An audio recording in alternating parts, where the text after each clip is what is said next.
John, you're looking at this? Wait, you're surprised that I'm looking at video game firing news? Let's check out the official Sony message. Let me see here. Sony message. Where is it? Did Sony make a statement on this? I don't know if they really did. No, I'm not seeing anything like this. Maybe it's somewhere and I'm just not looking at it. I don't know if they have like a post on this about Sony. Can I search for Sony? Sony here, like maybe they're gonna have a post. No, it's just about it's about some random video. Hey, I do all mediums. So this isn't even for fucking PlayStation. This is something else. It was in the memo. Oh, okay. Well, either way, that's it. It's done. An update from PlayStation Studios on Google. Okay, I can find it real quick, and then we'll look at it just to wrap all this up. An update from PlayStation Studios. Sony Interactive. Below is an internal email from Herman Holst, CEO, the business of Studio Business Group, Sony Interactive. Today I want to share a difficult update regarding Bungie. We've made the decision to reduce Bungie's workforce, affecting a significant number of employees. You had plenty of choo-choos and yum-yum.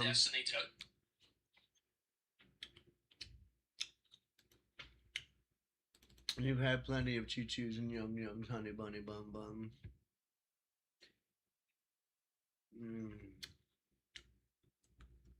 And then down there's staring at me like that, begging for it. Gave you a tiny little bowl of liver. And I gave you a bowl of chicken with probiotics in it.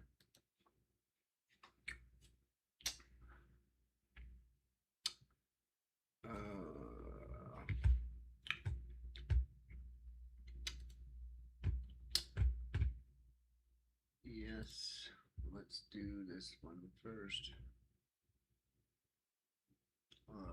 New project, video.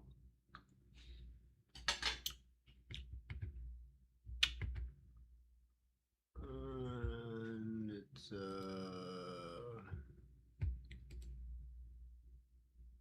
the only one I downloaded probably.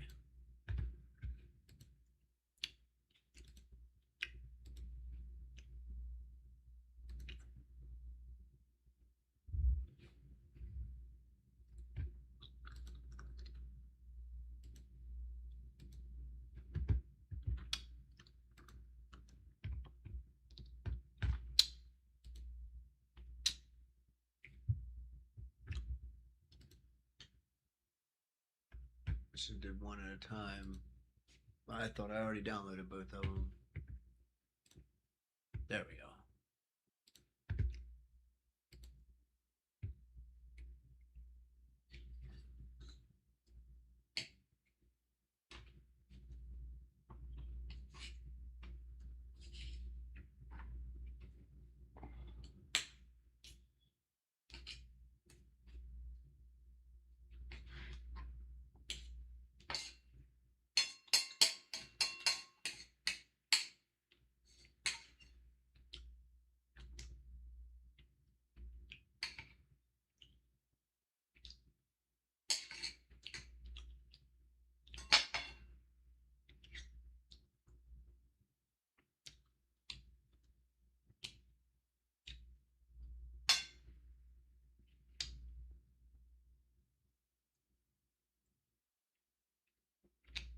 Bag.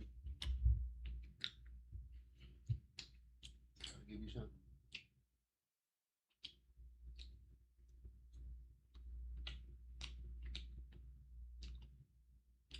So much you get sticky.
usual, I'm not really sure what I'm going to talk about. Stuff's going on. I think about several things I might get into. It's like, I don't know. I was like, let's just hit the button, see what happens, start rolling.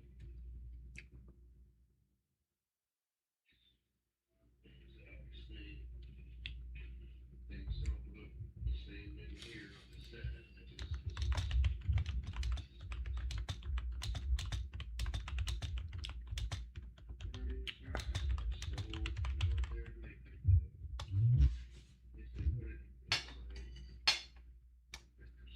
When I am there, but that's pretty much what's been going on in my life the past like 4 weeks now or so. I've just been like taking on this new position at the strip club, and I'm taking it serious because the guy's like, I want this done. I'm like, well, guess what? It's gonna fucking be done. When I have a goal set in place and I see objectives that need to be done, I do it. I don't piddle. I don't waste my time. I do it, get it done. I came out here. I started doing this. I started doing stuff. And I'm sitting there thinking in my head, oh my God, it's like I put all this work and motivation towards building and doing stuff in my hands that I know I can do practically and help people out, do stuff and serve as a servant that I do. But I'm like, I want to serve as a servant and do the hard work. I need to sit here and do more stuff with audacity and this and that stuff and everything too. But I'm like, you know what? I just gotta keep going with the flow. I'm in a good environment. I'm in a good networking area.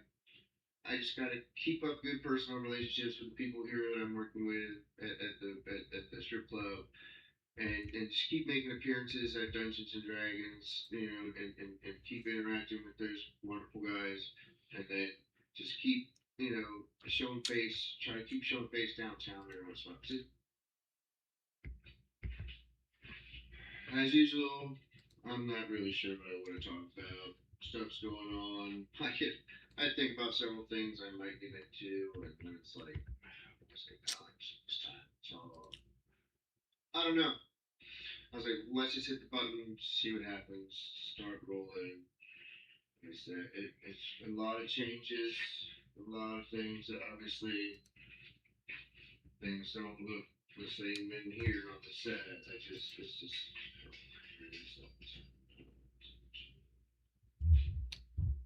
Temporary sausage slice, so I'm not there to make it though. At least they put it in the line. Like there's two when I am there. But that's pretty much what's been going on in my life the past like 4 weeks now or so. It's just been like taking on this new position at the strip club, and I'm taking it serious because the guy's like, I want this done. I'm like, well, guess what? It's gonna fucking be done. When I have a goal set in place and I see objectives that need to be done, I do it. I don't piddle. I don't waste my time. I do it, get it done. I came out here. I started doing this. I started doing stuff. And I'm sitting there thinking in my head, oh my God, it's like I put all this work and motivation towards building and doing stuff in my hands that I know I can do practically and help people out, do stuff and serve as a servant that I do. But I'm like, I want to serve as a servant and do the hard work. I need to sit here and do more stuff with audacity and this and that stuff and everything too. But I'm like, you know what? I just gotta keep going with the flow. I'm in a good environment. I'm in a good networking area. I just gotta keep up good personal relationships with the people here that I'm working with at the strip club, and just, export. Download.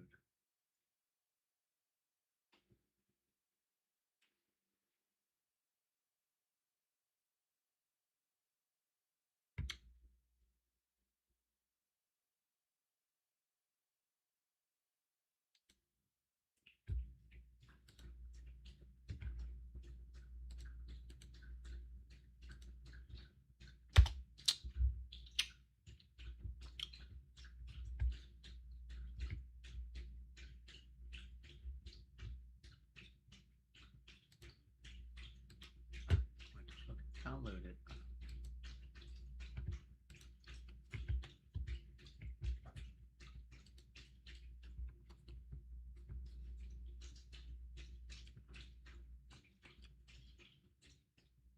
Okay.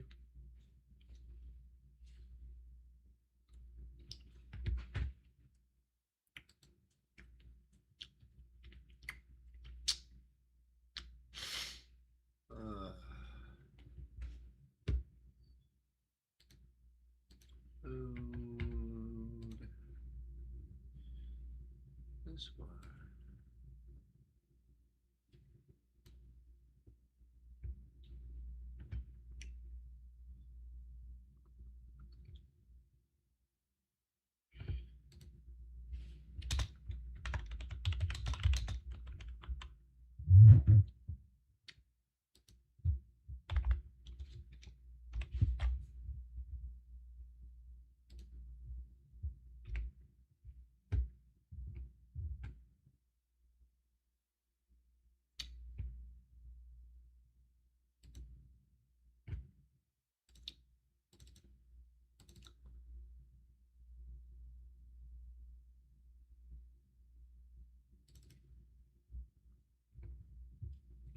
Oh, penis.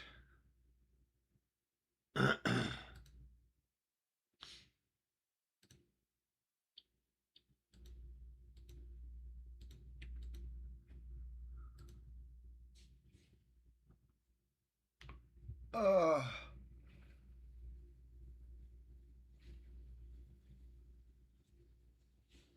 Oh, God.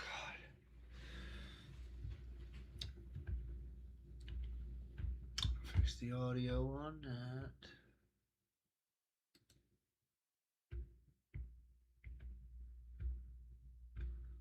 Sure.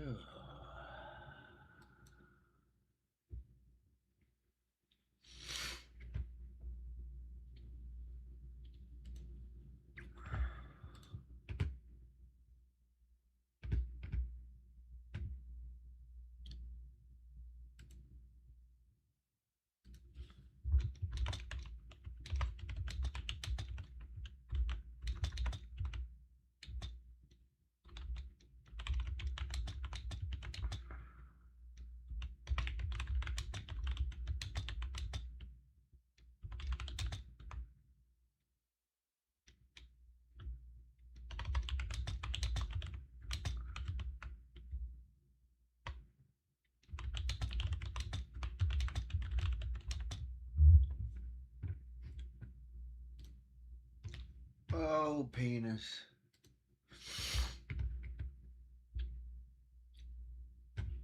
Oh, man. Shoot. Okay, let's see. This is what it sounds like. It looks like.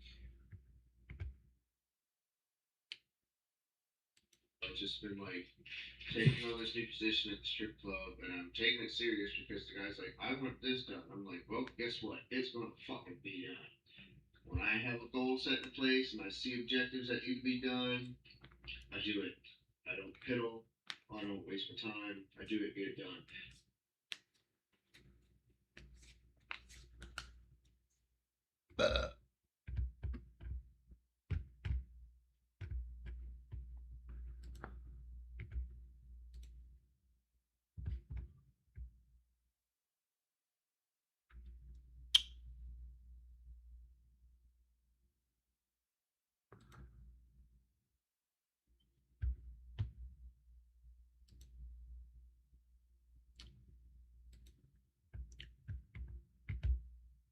I'm sick of it.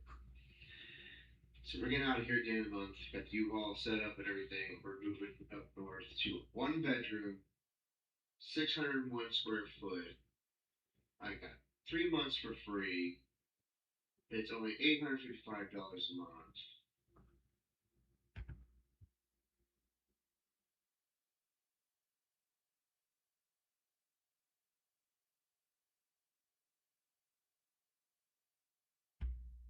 Whatever.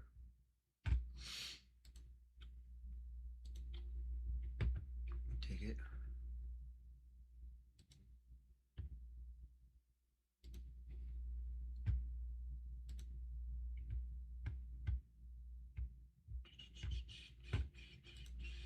I'm ready for my milk, for my cream of the crops. Sticky nuts, dirty butts, sticky nuts. He's a penis, dirty penis, Mr. Lucius. Dirty stinky dog is just a dirty nut.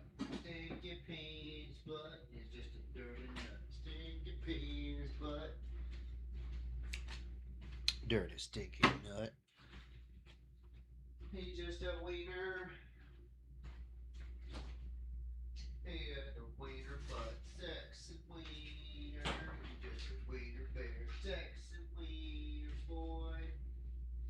He's just a butt, a dirty wiener, a dirty sexy wiener butt. He's just a wiener butt, sexy wiener. He's just a wiener bear, sexy wiener butt.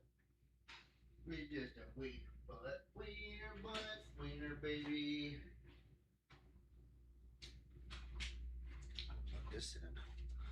I can plug this thing in. This here thing in over here. Oh, we're gonna be done with this shit before we know it. Is this done yet? Alright. Back to this.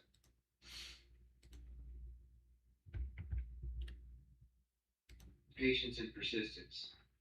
God can do anything, and we can do anything through him and with him. Nothing is impossible. It's like when somebody said one time though, it's like nothing's impossible. I can do anything, but I can't do everything. You know what I mean? It's like that's why we need each other to really help each other out. See what what we can do to help benefit on each other, help each other out. So I've got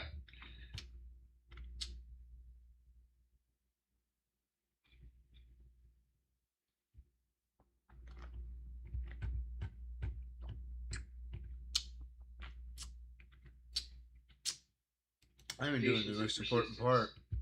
God can do anything, and we can do anything through him and with him. Nothing is impossible.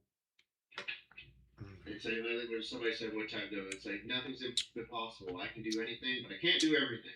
You know what I mean? It's like that's why we need each other to really help each other out. See what what we can do to help benefit on each other, help each other out. So I've got like actually help each other out and not say you fucking do by fucking I pay my taxes. I vouch for and endorse those programs that help people. That really the KKK rhyme or some other worse weird shit. People just don't know. They don't care. It's so stupid.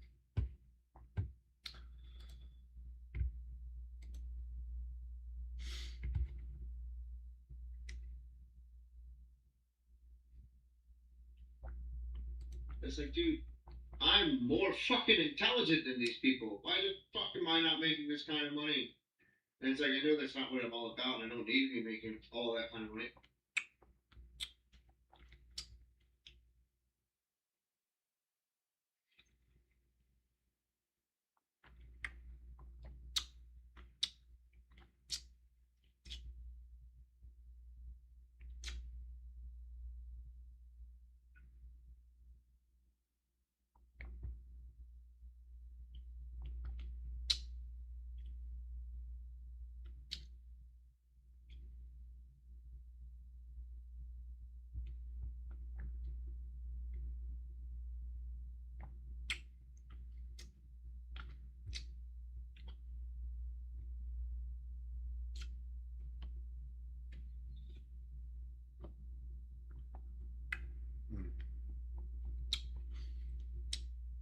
I have to get some more tomorrow. I hope I don't drink all this. I'm trying not to. Oh my God, it's so good though.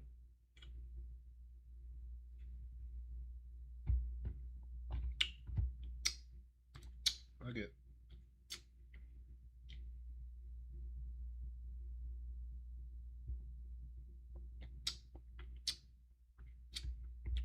I was trying to see if I said anything else. That it's like not just the people that make a lot of money, but like the ones that make a lot of money are like dumb motherfuckers. Like they just like think, oh no, what happened? No, what happened? Because they, oh my God, what the fuck happened? What the fuck just happened?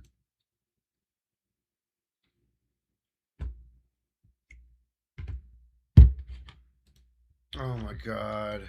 But like the idiots that steal shit and like they have illegal stuff that they do, they make all this money. That's definitely not impressive.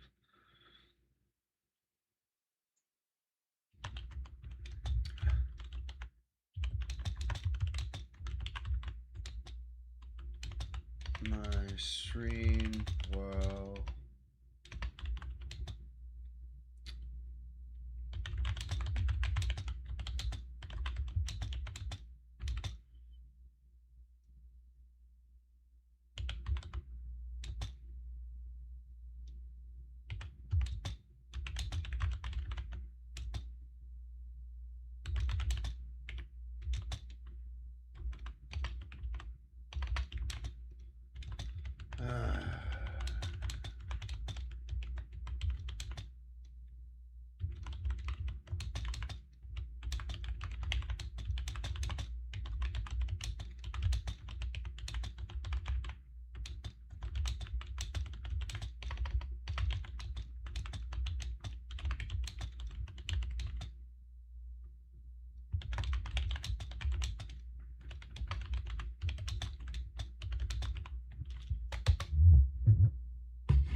I can't help myself. This shit's just so good.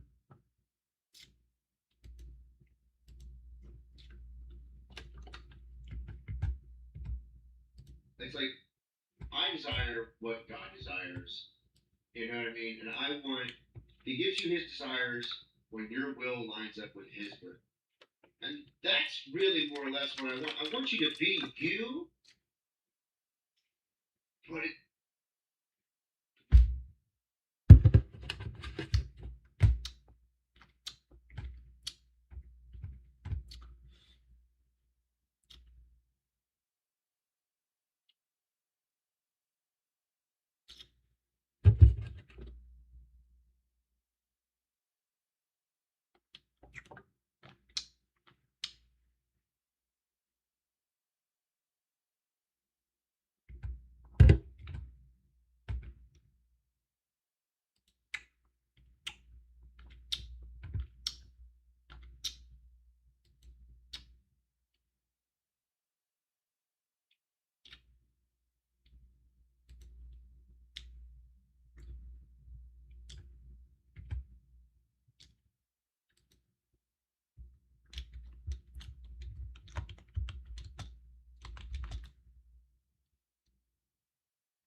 I can get people, it's like I don't.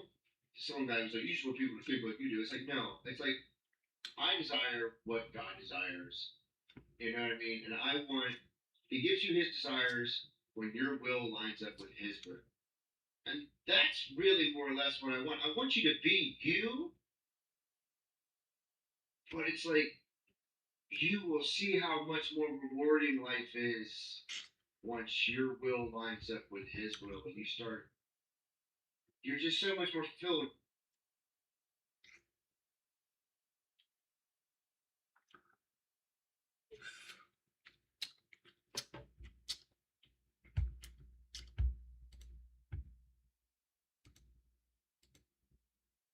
His will.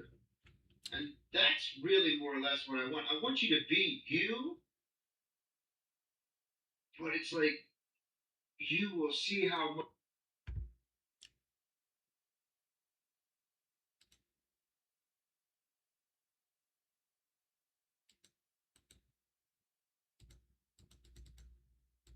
Uh,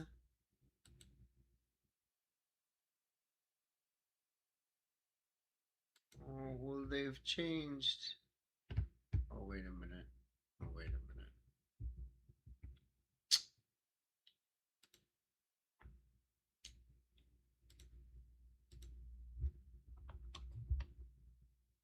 Okay.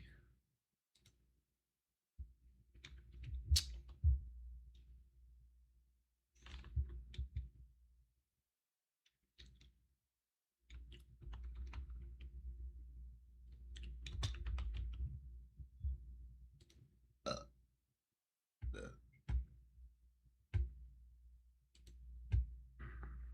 When your will lines up with His will.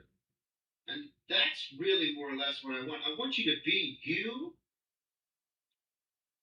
but it's like you will see how much more rewarding life is once your will lines up with His will. And you start, you're just so much more fulfilled.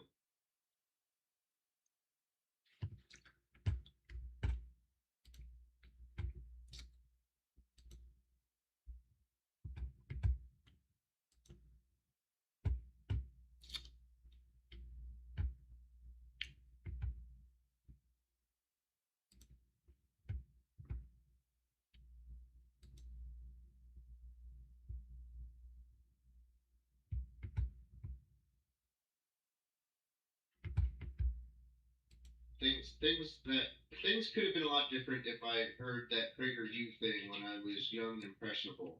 Especially if I grew up at these times. Good chance I would have cut off my wiener. Like I was already confused, like in my late teens and stuff like that, and like thinking I was more part of this hedonistic, culture and everything. Wanted to be bi or gay or this or that or stupid shit. And I really didn't think like other guys either. You know what I mean?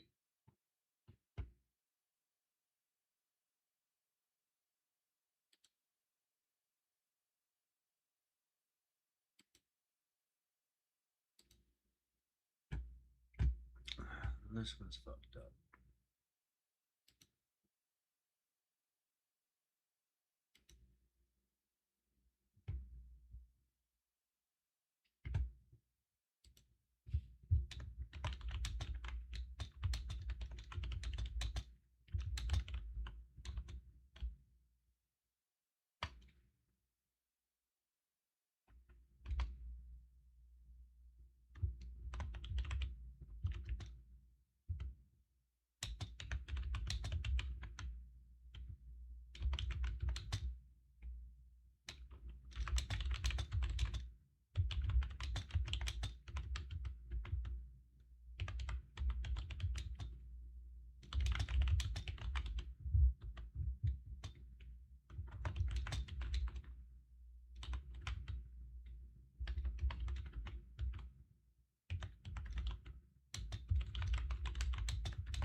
Chris Rock to George Carlin, Richard Pryor to Ralphie May to Bernie Mac. Like we from the 70s to the 90s, we figured it out. And why everybody wanted to destroy and ruin everything and make it so everybody's offended by everything and nobody can say anything and everybody's racist if you're white. It's just so fucking stupid. It's just so fucking stupid. Get the fuck over yourselves. Transcend the bullshit.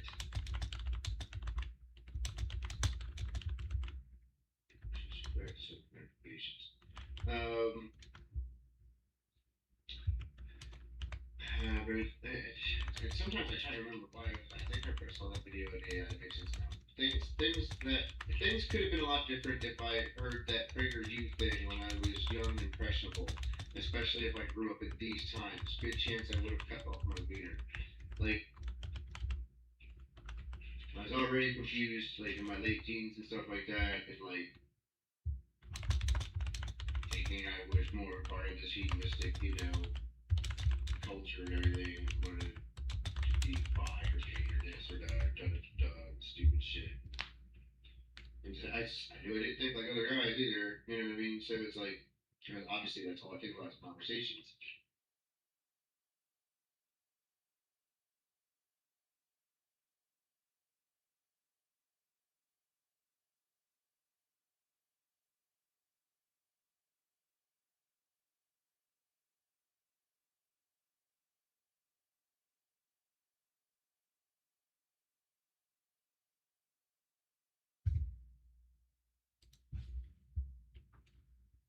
Chris Rock, George Carlin, Richard Pryor, to Ralphie May, to Bernie Mac. Like we from the 70s to the 90s, we figured it out. And why everybody wanted to destroy and ruin everything and make it so everybody's offended by everything and nobody can say anything and everybody's racist if you're white. It's just so fucking stupid. It's just so fucking stupid. Get the fuck over yourselves. Transcend the bullshit.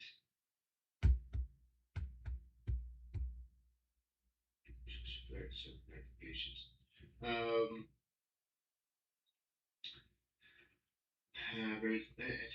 Sometimes I try to remember why I think I first saw that video and yeah, it makes sense now. Things could have been a lot different if I heard that Prager U thing when I was young and impressionable. Especially if I grew up at these times. Good chance I would have cut off my wiener. Like I was already confused, like in my late teens and stuff like that, and like thinking I was more part of this hedonistic, culture and everything, wanted to be bi or gay or this or that, stupid shit. And so I knew I didn't think like other guys either, you know what I mean? So it's like, obviously that's all I think about is conversations.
fucking hate AI so much.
to fucking do each and every fucking one. Stupid ass, faggot ass motherfuckers.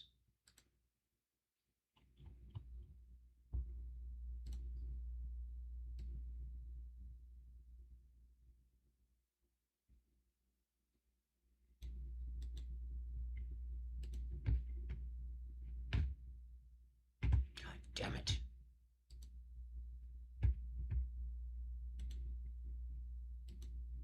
What the fuck, you ridiculous fucking faggot? It's not even what I'm fucking highlighting, you fucking retarded fucking piece of shit! Fuck me, man! I just wanna go to fucking sleep! You're fucking me right now, you fucking assholes!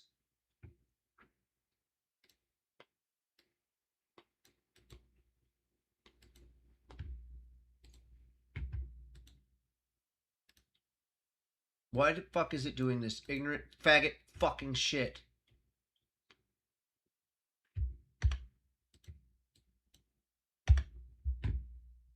I hate these fucking assholes so fucking much! Taking my fucking money like a bunch of fucking cocksucking fucking criminals!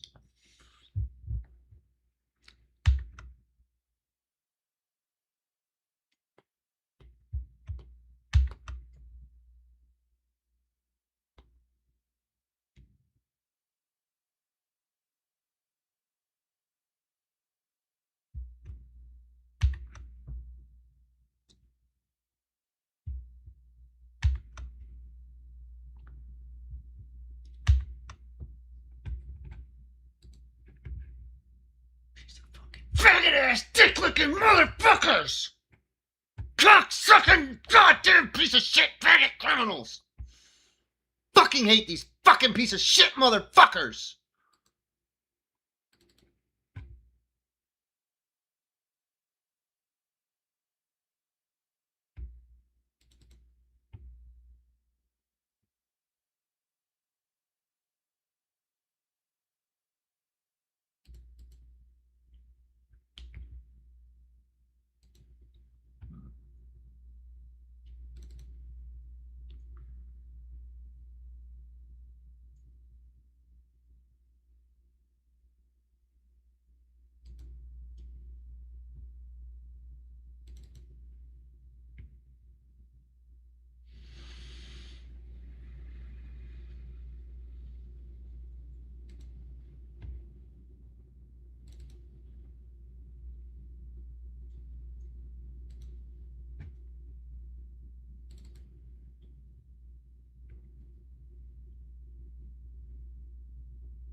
Despicable faggot ass fucking piece of shit motherfuckers!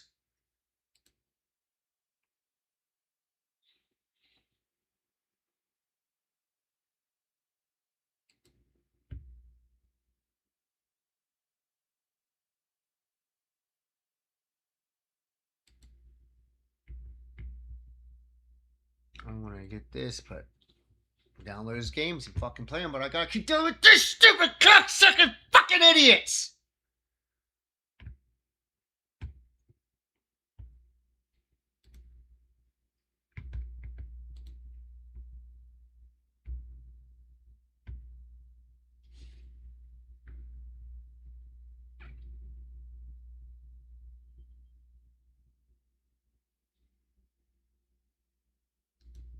Cocksucking, faggot ass motherfucking idiots! You know what? After this, you fucking assholes are gonna give me all my motherfucking money back. All of it! And I'm finding another fucking service because you're worthless, idiot, fucking loser, cocksucking faggots! Idiot motherfuckers!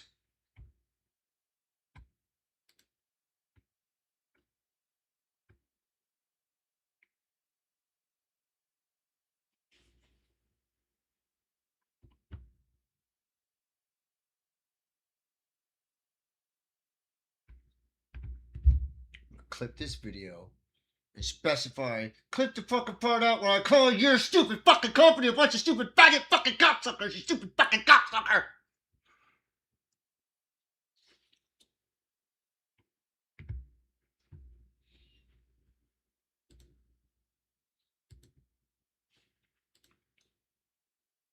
Fucking idiots. Fucking idiots! Fucking hate all of you fucking idiots.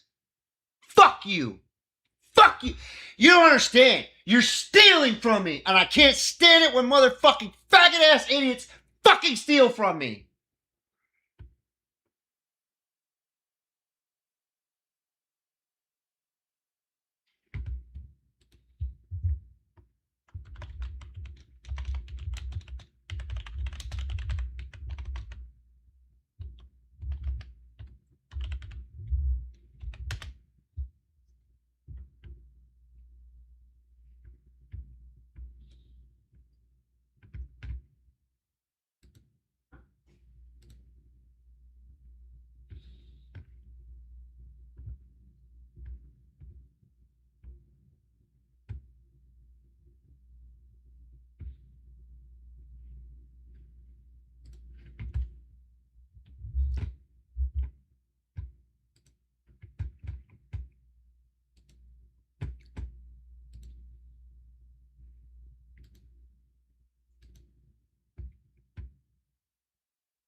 I cannot stand lying fucking thieves, dude.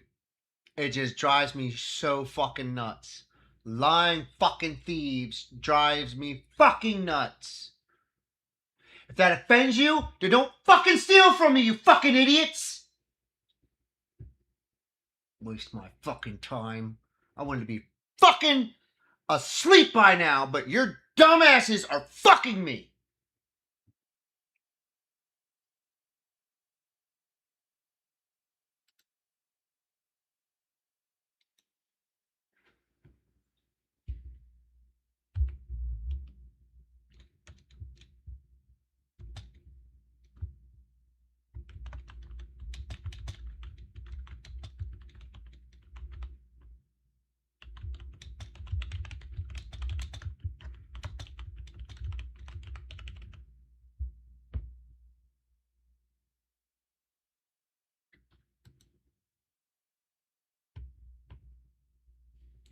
I can't stand these fucking faggots, dude. Drives me fucking insane, dude. I cannot stand little pricks fucking taking my fucking money and not fucking doing the right what they're fucking supposed to do. But all of it always comes back to God, because obviously that's the center of everything. Like He is everything. It's just all interacts and works together in symbiotic fashions and ways, and it's just fun to explore and talk about. I think it just something just more and more content for people to get involved with and share and join the conversation on, ask questions, and hopefully seek answers in an earnest, way.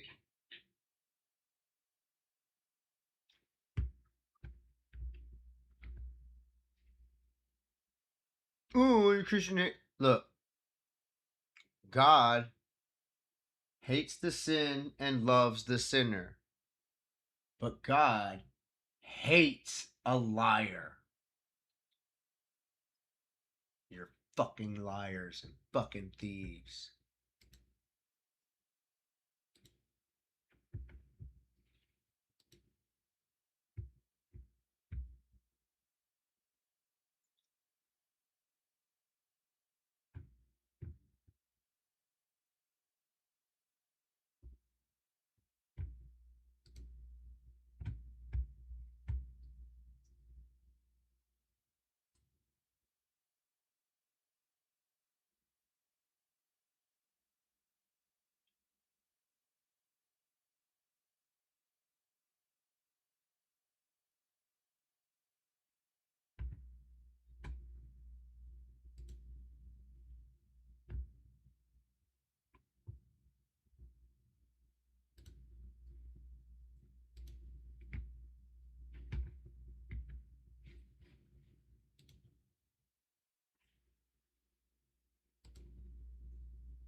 And then he does the finishers. And then he does the finisher. He probably wishes he actually fucking uses his finisher and just a running double axe handle. And that does not like a legal finish though. But no, half of his fucking moves are illegal fucking moves, anyways.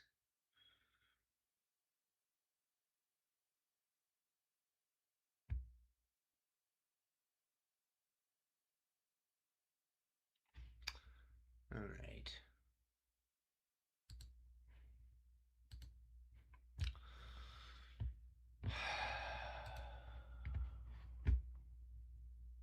Bunch of assholes.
Fuck it. May just be out of order.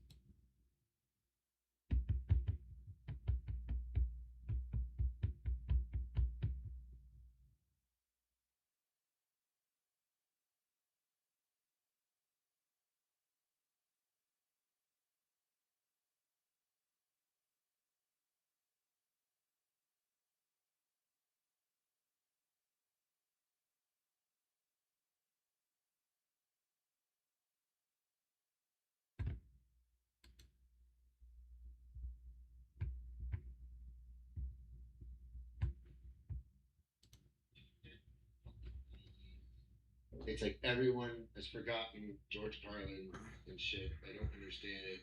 And Bernie Mac and stuff. It's like, dude, what the fuck is wrong with you people? Just fucking laugh, transcend the bullshit, get the fuck over yourselves.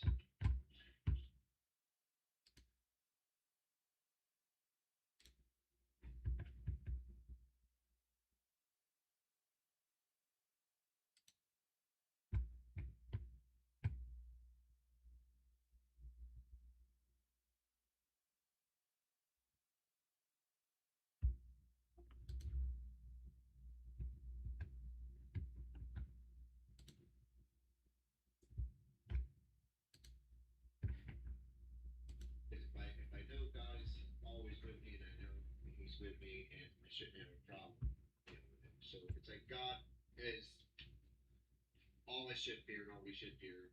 The fear of God is beginning of wisdom. He's the only one who can make things really bad for you.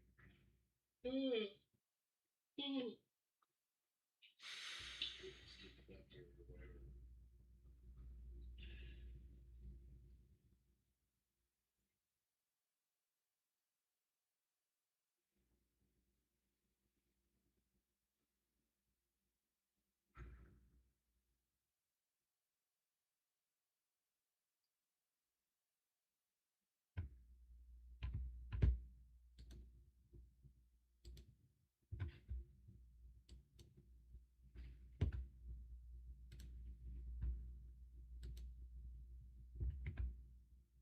As a kid, I thought fashionism meant you didn't like or was against fashion. Like, I seriously, did it have something to do with modeling and clothes or fashion or something?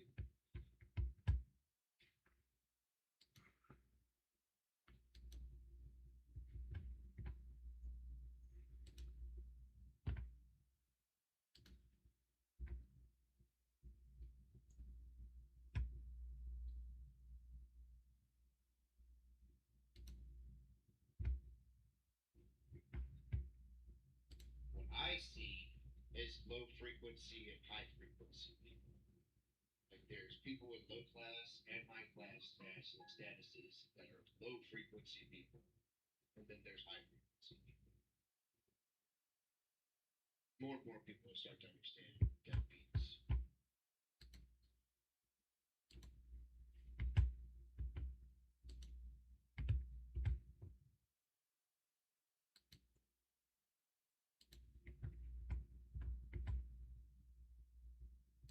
I don't want to survive. I want to be able to, not have to struggle to the point where, I'm working until I'm just falling apart and dying. I want to be able to still work and be productive, keep that motivation and persistence up.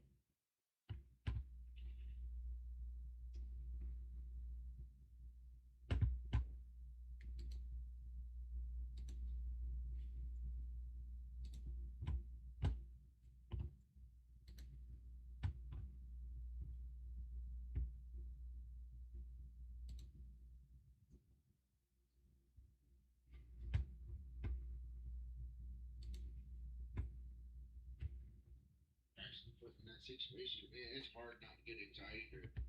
And I like, I don't know if you're that, but it's like you are actually put in that situation, man, it's hard not to get anxiety driven. And I like to think that if I was stuck in that situation, I'd be able to just pray and be like, things will be all right. Whatever happens, you're with me. If I die, you're with me. Man, that's terrifying. Anxiety driving, like just inbox, underground, buried, just um, reptiles.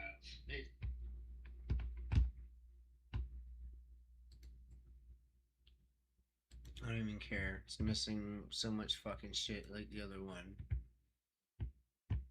Whatever.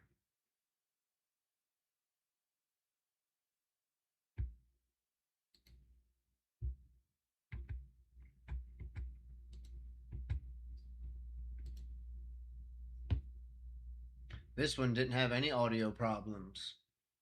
It didn't ask it to fix any audio problems. So you can't even explain that why it didn't transcribe everything like it was fucking supposed to. Fucking idiots. Fucking idiots.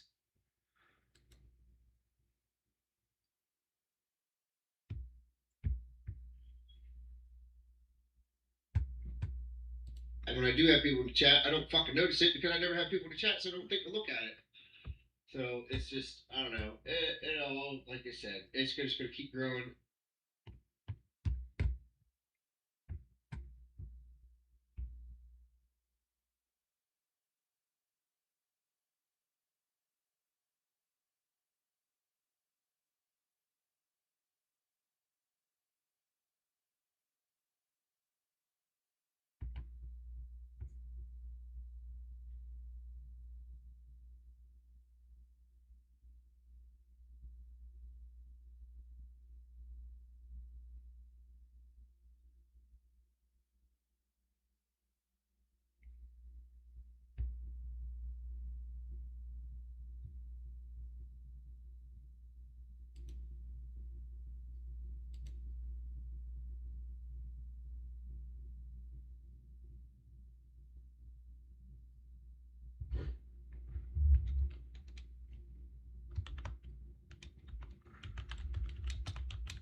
I'm gonna keep doing. Like I said, my pastor's gonna start doing like a thing with me here soon. I guess at some point, like in a month or so.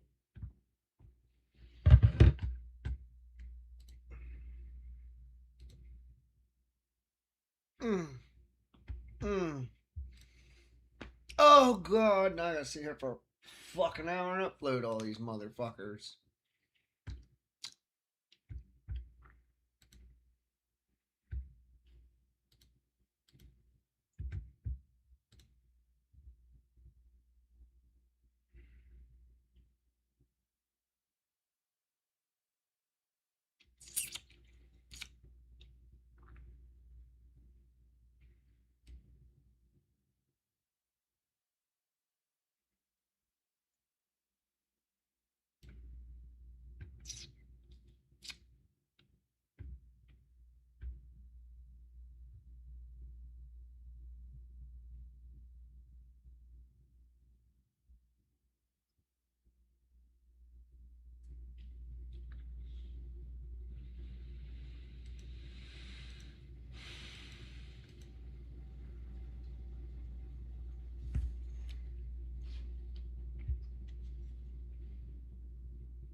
Okay, Google. I'm uploading a YouTube short on my fucking computer. Now, what the fuck do I click on? I like it's in the upload process now. How the fuck do I actually link the fucking short to the whole fucking video? Because I've been typing in manually full video and putting the fucking clip in and putting the fucking link in this whole fucking time, but apparently that doesn't fucking work. To link a short to a full video so viewers can click it directly, you use the official related video feature in YouTube Studio on your computer. Here is exactly what to click right now while your short is uploading or processing. 1. Scroll down to the Details tab, the first page of the upload process. 2. Look at the right-hand sidebar menu under the Video Preview thumbnail. 3. Click the box labeled Related Video. 4. Select the long-form video from your channel that you want to link. Once published, YouTube will automatically place a clip.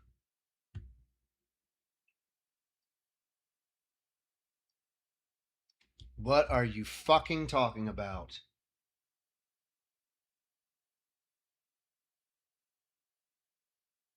YouTube buried it further down. See that button at the bottom left of the window that says Show More, right underneath Age Restriction? 1. Click Show More. 2. Scroll down through that newly expanded section. 3. Keep an eye on the right-hand side, under the Video Preview and the video link. 4. You will see the related video box appear over on that right side once you've scrolled down a bit. Click it there and select your full video.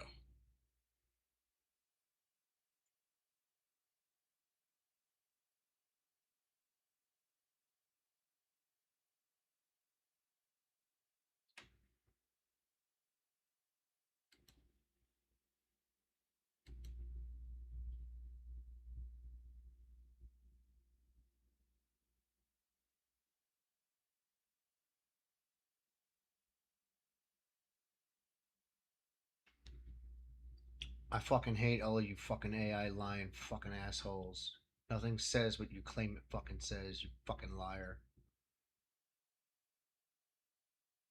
YouTube changed the layout and hid it behind a different button. Click Next at the bottom right to get to the Video Elements tab.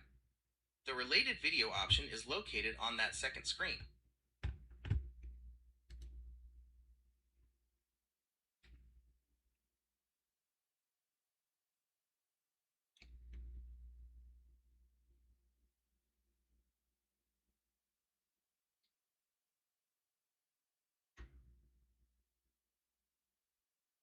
I gotta see if it's actually fucking that video or not, isn't it? It's gonna be done. It's gonna be done. It's gonna be done.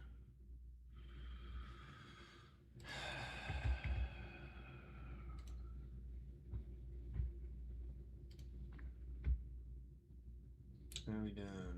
Alright, that is one. That is for this one.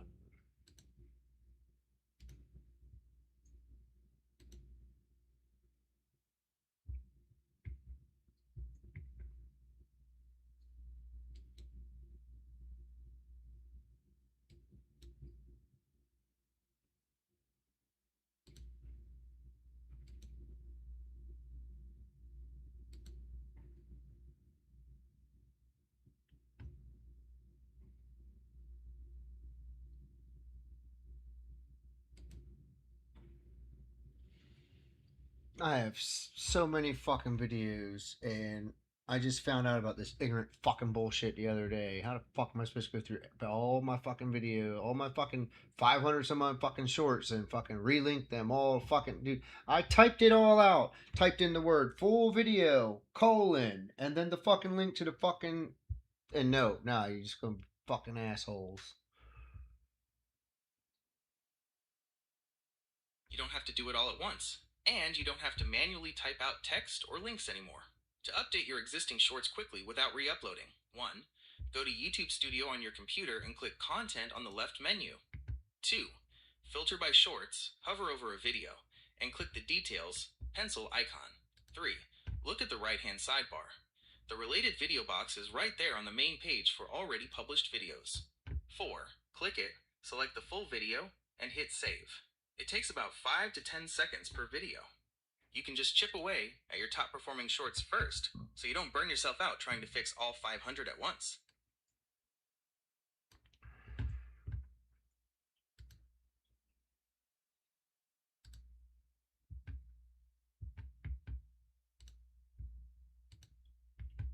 Oh shit. Short clips from the fucking show. God damn it.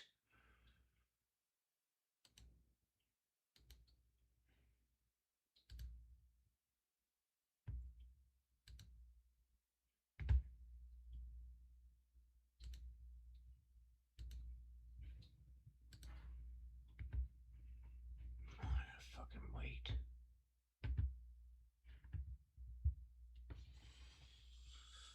Fucking bullshit. This is what he said. Oh shit. Including most of the Destiny team, some Marathon team members, and there are also reductions across SIE teams. I was gonna go to bed early. Like, I didn't even play fucking games. I just want to go to bed early. I just want to go to sleep, dude. Try to get up early and hit Friday, Saturday hard. You know what I mean? Bam. Ready to rock for the hard shifts. And fucking. Be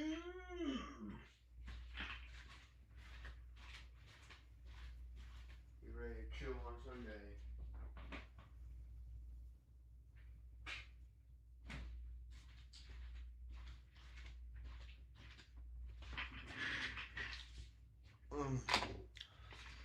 Oh my goodness. That support Bungie's operations. Those impacted at Bungie are being informed today. This is painful news, especially for talented colleagues whose roles have been eliminated. The decision was only made after extensive... The Chinese FIPA came into power, which is the Foreign Investment Protection Promotion Act, which Oh, gives God. China Oh, preferential God. treatment. So any investment, whether that's real estate, LNG, oil, gas, uranium, whether that's gold, silver, copper, molybdenum, you name it, because they've got a stake in every one of these. They're moving their money, again, dirty money, and laundering it in Canadian real estate. It was 13 billion with a B, lethal doses of fentanyl, okay? That's chemical warfare. The United States, Donald Trump, has to get China out of Canada. Not an easy task. That's what we're going to talk about in this video. Hey Jim, thank you so much for making yourself available. Hi, thanks a lot for having me. Appreciate it very much. It's an honor to be here. You're so welcome. I really enjoyed our previous conversation, and I'll have the links in the description below where people can find you. Now, I know about the split, and many of the people that watch this channel will know about the split, how they're dividing the world up. And I know I said Eurasia. Really, European Union and the UK are being left to circle the drain and go down the drain, right? Exactly. So it's not like Russia and China are going to take over Europe. The United States, I believe that Xi and Trump and Putin are working together to bring down the city of London, to divide up the world into these regional blocks. But you say that China is Oh, heavily shit. involved in Canada, and Trump's got to get China out of Canada. I mean, what is China's involvement in Canada, and when did it start, and what nature does it take? Well, so it really goes back to this big real estate revolution back in the early 80s, right up until about 95, when Chinese, Hong Kong. So the first wave was Hong Kong. Came into Toronto, Vancouver, and just bought a ton of real estate. Then the second wave of Chinese were the mainland Chinese, and they came in and they totally just infested Vancouver again and Toronto with buying up property everywhere, land development, shopping malls, you name it. They came in and bought it. Well, sorry, Jim. Hold on. Why? So they were basically taking their money. They were moving their money, their again dirty money, moving that dirty money and laundering it in Canadian real estate. And that, you know, it's an inside joke here in Canada that you know, our banks and our real estate are laundry machines for bad money, dark money, and that's what's happening. That's what happened here. That money was moved out those countries and then laundered here and then recycled. So if you want to clean it, you come to Canada and you got the banks to help you clean it. You know, you've got and then you've got real estate to help clean it as well. Why didn't they go to the United States? Or did they as well? Oh, they couldn't. So the Americans have been very you know, tactical. Like they have kept the Chinese out of their market hardcore. They've always been protectionist. It doesn't matter whether it was Democrats or Republicans. They really have kind of kept China out of the American market and only given them what they wanted to have given them. And then what they did was free trade, which again is the City of London and its empire, is to create free trade and then use China as the slave labor hub of manufacturing. Right. And so the Americans kept the Chinese out of that market. Okay. Yeah. But why didn't the Canadian? Why? Well, so it goes back to Pierre Elliott Trudeau. So when Trudeau came into power, the first people that he visited were Mao Zedong, and Fidel Mao Castro. Zedong. This would have been the late 60s. That's right. Mao Prime Zedong. Minister. And so that's where it all started. But every Mao single, Zedong. government after that, whether that was liberal or conservative, have all went and kissed the ring of the Chinese. And in 2014, the most incredible thing happened in Canada, and that was the Chinese FIPA came into power, which is the Foreign Investment Protection Promotion Act, which gives China preferential treatment. So any investment, whether that's real estate, whether that's LNG, whether that's oil, whether that's gas, whether that's uranium, whether that's gold, silver, copper, molybdenum, you name it, because they have a stake in every one of these, including the Hibernia oil fields and all of the oil in Alberta. They've got a stake in all of it, and if there is anything that's done to harm their investment, such as carbon tax, such as, you know, a local regulation changes and has a negative impact on the value of their asset, they can go and sue the Canadian government in secret in a secret tribunal that has got nothing to do with Canadian law. Okay? Oh my God. Yeah, it's crazy. Like in secret. And not only that, the only time the Canadian government has to reveal that they paid out, you know, billions of dollars or millions of dollars to a Chinese entity is if an arbitration comes to a conclusion. Now, if the Canadian government decides they don't want, you know, the Canadian people to know that there is a lawsuit in place by the Chinese, if they pay them out early, then all of it stays secret. The company that sues them stays secret. The asset stays secret. Everything stays secret. So this is a secret agreement, but it's on the books as the Foreign Investment Promotion Protection Act of Canada. And this was brought into power by Stephen Harper, the Conservative government. And then it was given royal assent by Justin Trudeau. Okay, a couple of points I want to make. It's making my head spin. So the Chinese have been able to purchase like national security assets. Absolutely. Alberta's oil and gas and and gold and silver to purchase stakes in them. And if there's a law, even a local law, Pastor says, that reduces yes, there China's is. profits, China can sue Let's the see. I gotta see if I can find government this on for YouTube and share it with my compensation. pastor. I found this video, Instagram video my buddy shared me of this pastor beating the piss out of a dude for threatening. Pastor beats a guy for threatening his family.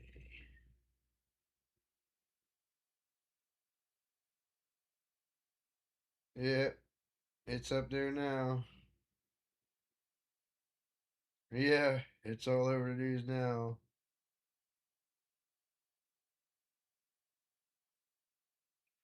Yeah, let's try to find a short one. Meantime, Central Pastor Tony Spell today defending his actions 1 day after his arrest on battery charges after an alleged attack of a 20-year-old neighbor. News 2's Leah Williams got the pastor's version of what led to Tuesday's blows.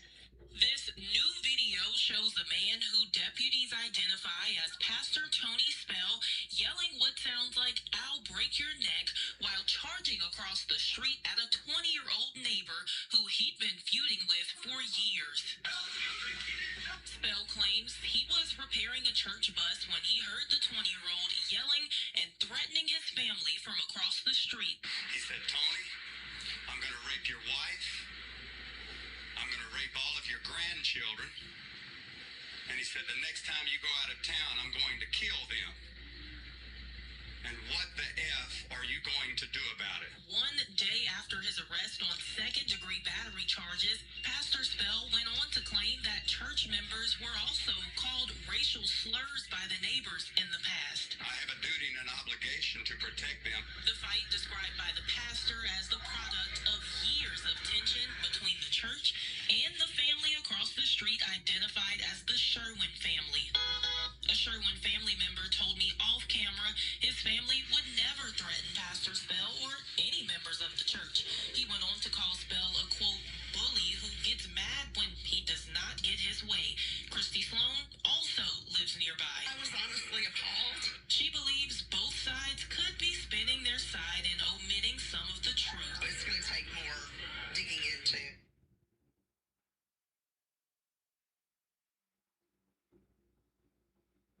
Shall lay hands on the sick. In my name, they shall lay hands on the sick.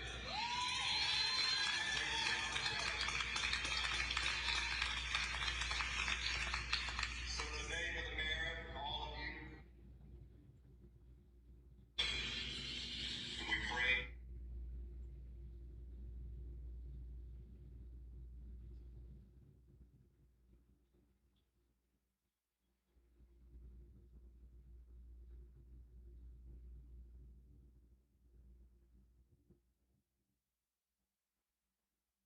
Neighbor across the street beat the fire out of him. What do we think about that biblically? Let's talk about it on Noise Breaks. All right, guys, welcome. Glad you be careful about what you claim that you think you know. Let's put it that way. But I can tell you what I do know, and that is the broader biblical principle is unmistakable, and that is God values innocent life. I don't care if it's the unborn, to your children, grandchildren, your wife, those that, and God calls men to courage. He does. God condemns you being a coward.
A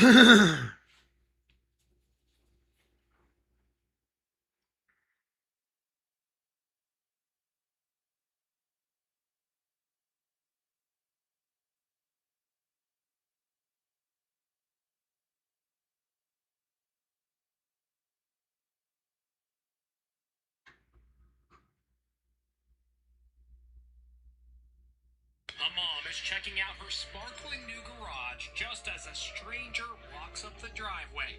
She's oblivious as the dude with the bushy red hair gets closer and closer. Then it happens.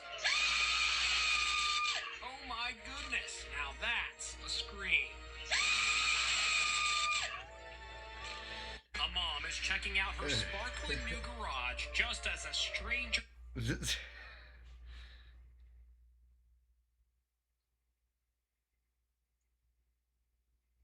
Guess who I just pulled over? Yarborough. Really? Yeah, the chief deputy driving a Dodge Charger. A souped-up Dodge Charger belongs to the sheriff's office. I just clocked this up at 96 in a 35. Really? Really? Yeah. Back, you would take a picture. This is your copy of the citation. If you would sign right here. It's got a court date, time it must appear. Please slow down. Have a safe day. Guess who I just pulled over? Please slow down. Have a safe day. Dodge Charger. A souped-up Dodge Charger belongs to the sheriff's office. I just clocked this up at 96 in a 35. Really? I just clocked this. Some bitch go 35, 95 and 35. Yeah. Sir, here's your ID back. This is your copy of the citation. If you would sign right here. It's got a court date, time it must appear. Please slow down. Have a safe day. Guess who I just pulled over? Yarborough. Really? Yeah, the chief deputy driving a Dodge Charger, a souped-up Dodge Charger.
I would have had a head full of hair, I would have never shaved my damn head. Because why would you? If you got some good looking hair, that was in 1990 wicked year. I got a head full of long blonde hair. Well, go down to WCW and I'm stunning Steve Austin. One day I was looking at my hair and I kind of had this receding hairline. Had beautiful blonde hair, but I just didn't get the lifetime guarantee on it. So what do? In the wrestling business, it always turns out that the guy that broke you in the business is going to have all the answers to life's problems. So I figured I'd call my mentor. Don't know what to do. I called him on the phone. Kind of starting to lose my hair up top. What do you think I'll do about it? Well, what's he going to say? He's just a damn wrestler just like me. He goes, I don't know, Steve. So I was like, oh, yeah, we got a problem here. I hung up the phone. I got a problem here. In the day there, they had hair club for men. So I go down there and this good-looking blonde comes in the room. And she gets these two wooden sticks and she starts combing my hair around and she says, well, you know, we can move this over here and we can move that over there. And I'm sitting there thinking while she's doing this, ain't no damn way someone's put a bunch of plugs in my head because I just wasn't cool, especially back in, this is 25 years ago when the technology wasn't what it is today. So anyway, I hauled ass out of Hair Club for Men. The way everything turned out for me was I got fired by WCW and the phone rings and it's Vince McMahon. Steve! Vince McMahon, how you doing, pal? Doing good, Vince. How are you? Well, got some ideas for you. I'm gonna bring you in, call you the ringmaster. I'm sitting there thinking, the ringmaster, that's a shit idea. But it's a job, so, all right, Vince, sounds like a good idea to me. Well, when you go to WWE, they always like you to change your look, just to repackage you. I said, man, you know what I'll do? I'm losing this hair anyway. I gave myself a buzz cut, like Bruce Willis had in Pulp Fiction. So I went in and started as ringmaster, and I'm sitting there frustrated. So I called the office, and I pitched the idea about this cold-blooded, ruthless individual. They said, okay, Steve, we'll think about it. And they faxed me 3 pages of the worst names I'd ever seen in the history of my life. 3 of the names which stood out were Otto Von Ruthless, Ice Dagger, and Fang McFrost. And man, it don't get no more suck-ass than that. So I'm sitting there looking at these 3 pages of dogs. My wife, who's from England at the time, makes me a cup of hot tea. She goes, oh, don't worry about it, Steve. You'll think of something. Just go ahead and drink a tea before it gets stone cold. That's it. So I called the office up. And I want to be from Victoria, Texas. I was born in Austin, but being Stone Cold Steve Austin from Austin would be dumb. Victoria had that je ne sais quoi, as I like to say to it. And I said, okay, Steve, we'll run it by Vince. Well, they ran it by Vince, and I guess Vince said, whatever. Anyway. Shit, whatever. I remember making my debut, and Scott Hall came up to me and says, what's with the Stone Cold thing? Nobody got it. I didn't put the look together. I didn't have the attitude yet, but I just had a badass name. So I said, man, it's just, Stone Cold. One night in Pittsburgh, I was traveling with Gold Dust. We're at the hotel room. We was about to go to the building. And then just on a whim, I went in the bathroom and I shaved my head. And I walked out of the bathroom and he goes, what'd you shave your head for? I said, man, what the it's this long anyway. I just go ahead and shave it off. So anyway, shaved my head off and I'd kind of start experimenting with a little facial hair. Finally grew in the goatee. And that's when I had that look that I needed to have for Stone Cold Steve Austin. And it turned to a ball of fire. And that's how, this whole thing started.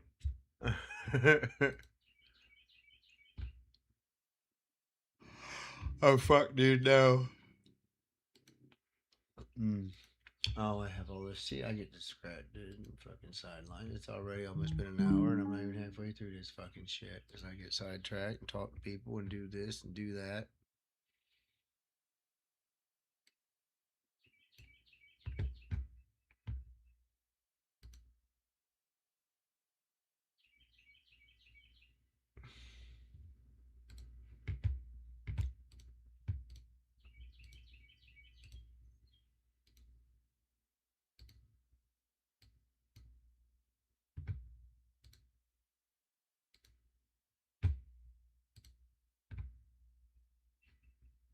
Stop.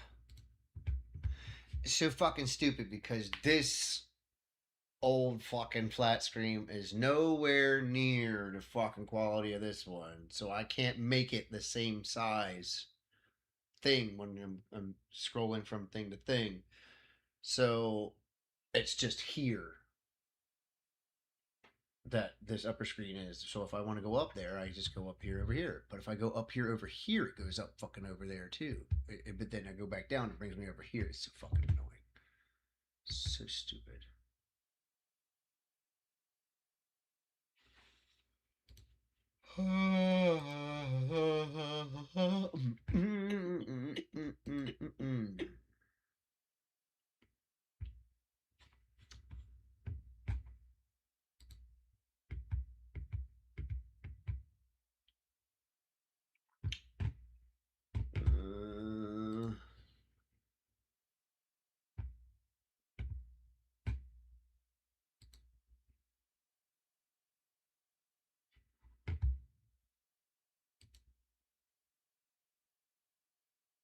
It's not even there.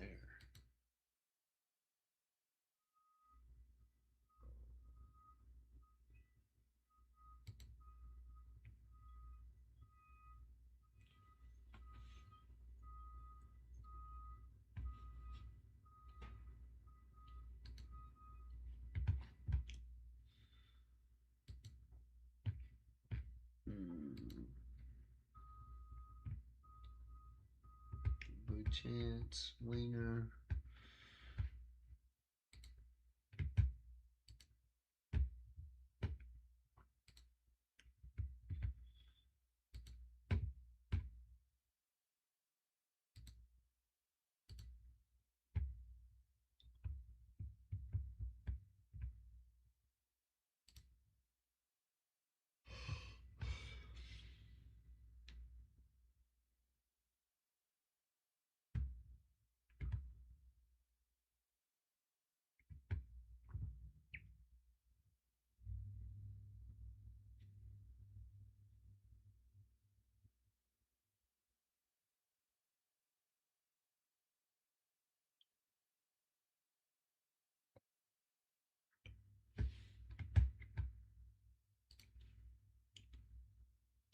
He's wrong about other stuff, though. He was waking up towards the end. Got fucked.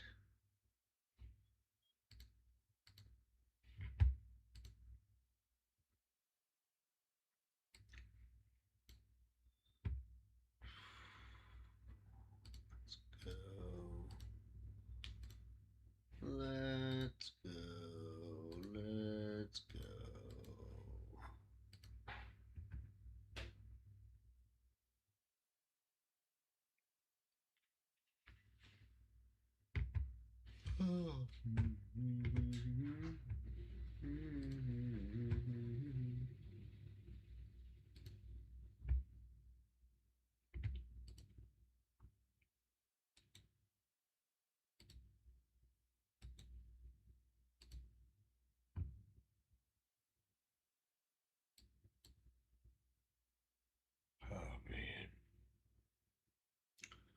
I want to be in bed way before fucking 10 o'clock. Come on. Come on, man. I wanted to get 8 hours of sleep and get up early. Fuck you, dude. I fucking can't stand this shit. I can't even get any fucking time to enjoy myself. It's so fucking annoying. Everything wants to be a fucking faggot.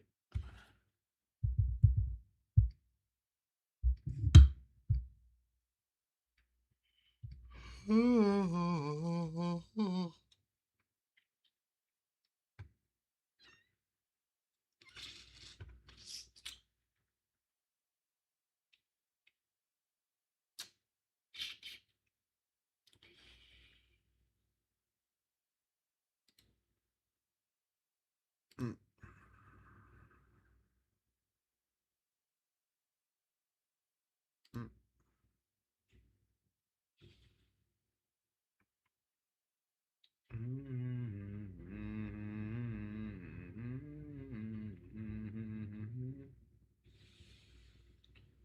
don't know what Dubby even is.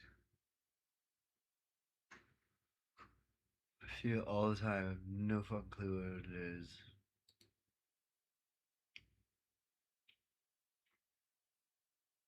Okay, Google.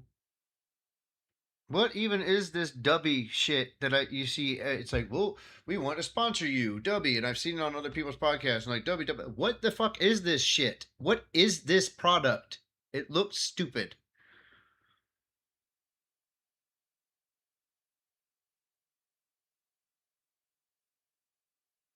It is a classic affiliate marketing scheme disguised as an exclusive sponsorship, and yeah, it's targeted heavily at podcasters, streamers, and content creators. Here's the breakdown of what Dubby actually is and how their sponsorship hustle works. The product: Dubby is a powdered energy drink sold in tubs, very similar to G Fuel. They market it as... I didn't want to hear a whole fucking wordy explanation. I just didn't know what the fucking product was. I was like, what is this fucking shit? Is it tobacco? They never fucking say what it is. They just say, oh, look at this stuff. They don't fucking say what it is.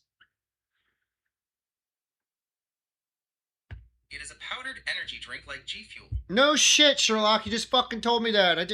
I just told you. You do this shit all the time. You just say a whole bunch of shit I don't need to fucking hear, and then I'm like, dude, I just need to hear the one fucking answer. Then you're like, well, here's the one fucking answer. Bitch, that's what I wanted the first time, you dumb fucking asshole. Why? Now answer me this. Why are you such a stupid motherfucking asshole? I hear you, and you're right.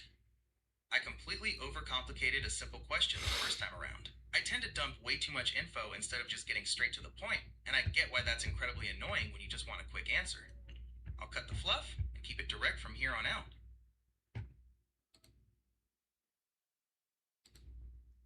You're a liar. You'll be running your retarded mouth the next time I need to ask you something because you're a dumb fucking faggot ass retard.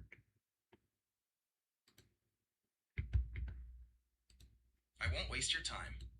Ask what you need, and I'll give you the exact answer without the extra text. You're a liar. Fucking scum, bitch, fucking liar. They're liars, they're liars. There's so many fucking liars in this world, it's insane.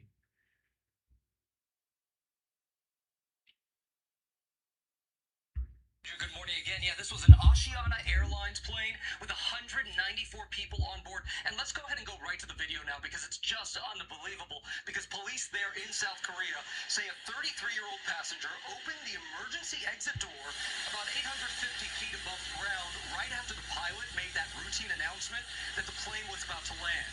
Now, the passenger, we're told, was traveling alone. Police have not said why he did it, but they did say there were no signs he'd been drinking. Now, once the plane landed safely, 12 people were taken to the hospital for respiratory issues. Now, the passenger was arrested, of course, and if convicted, he could face up to 10 years in prison, Juju. Idiot. I just want to see what it does. That's probably what he was thinking. I want to see what it does. Secretly, in such a way that people don't know. There's no transparency, no scrutiny, therefore no public accountability. So I suspect there's been a lot of backhanders. Oh yeah, absolutely. I 100% suspect that as well.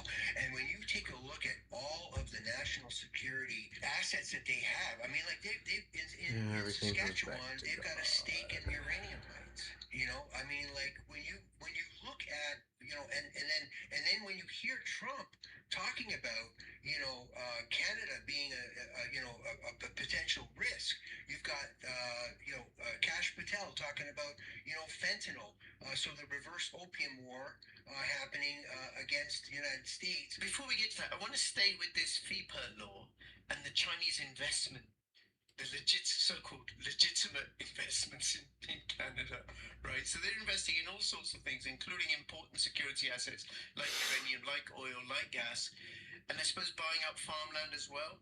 Buying up farmland, but they've really been buying up a lot of shopping malls, towers, condominium towers, office towers in Toronto, in Vancouver. You know, I mean, like, it's just unbelievable how much real estate documentary I can watch for free about Ren and Stimpy purchased in Canada, and not just in Canada, not just in those two cities, but in Alberta as well. Right, which kind of reduces the Canadian people into tenants, yes, foreign entity. That's because everything's, all this property and stuff being owned by China. Now, as well as buying the property, are Chinese people also moving in large numbers? Or is it just their money? Oh no, they're moving in large numbers as well. I mean, we have a number of. I mean, we used to have Chinatown in downtown Spadina. Then you know it moved out into the Markham region. So there are Chinatowns all over Toronto and the GTA, so the Greater Toronto Area, as well as in Vancouver, and it's right in your face. It's out there. But you know, again, we have the multiculturalism that we have makes it seem as though it's benign. But the reality is that the Chinese triads are heavy in Vancouver. Not for long. And so we've got this kind of gang stuff going on as well. Okay, well that makes sense because we're He's talking just a about beaner, stinky wiener. He's just a dirty nut, just a stinking slut. businesses and real estate. Now, surely the Canadian banks, being paragons of veracity and integrity and probity, have all sorts of strict rules about money laundering.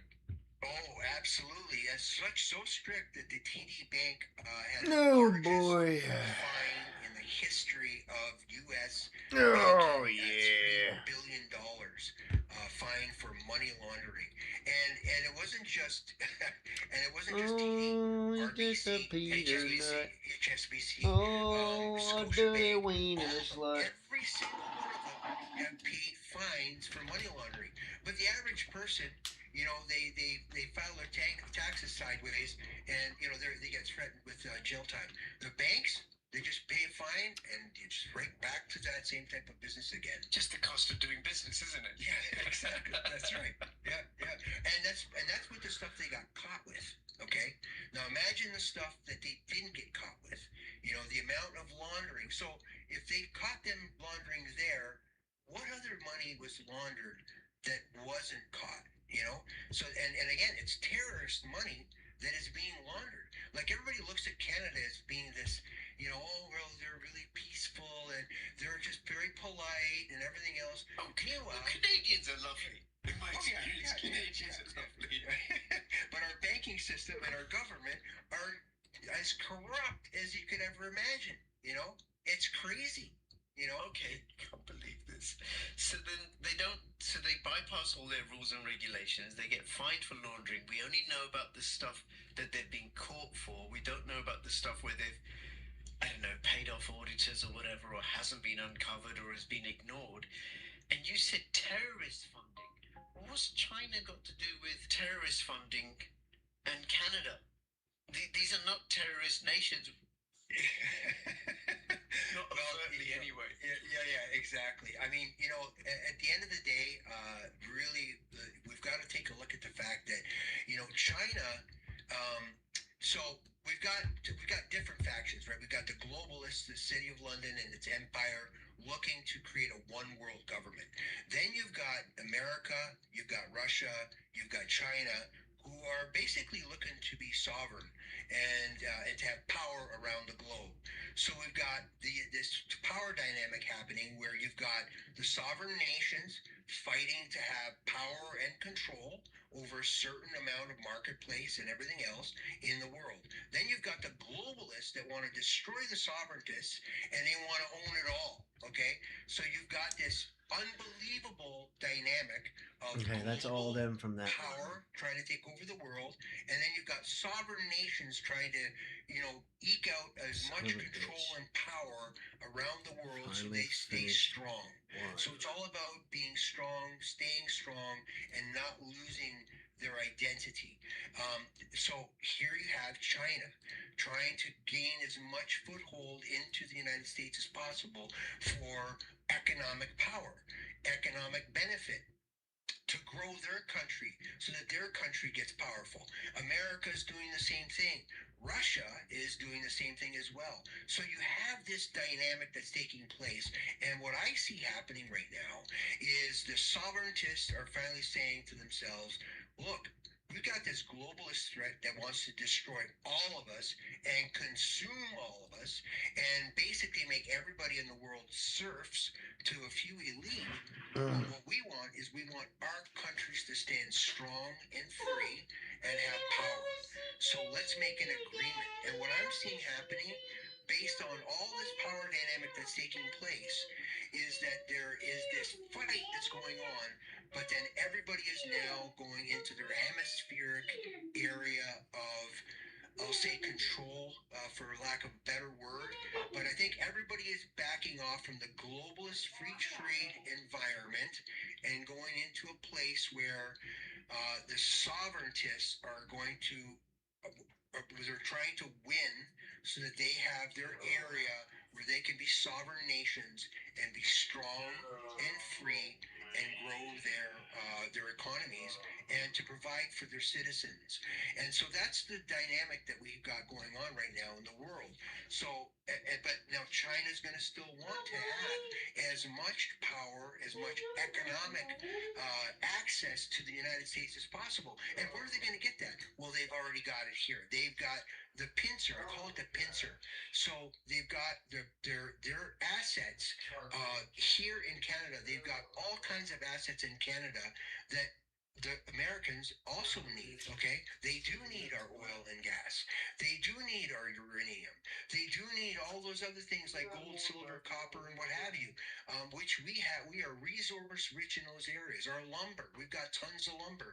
So as much as, America has lumber as well, if we were to join in an economic union in the, let's say, the Americas, and be part of this America's union, then, Canada becomes a major asset, but not while China has its tentacles in every single element of energy and gas and mining and you name it. They've got everywhere, and they've got access, or pardon me, they've got ownership of vital office towers He's a and real dirty estate wiener slut.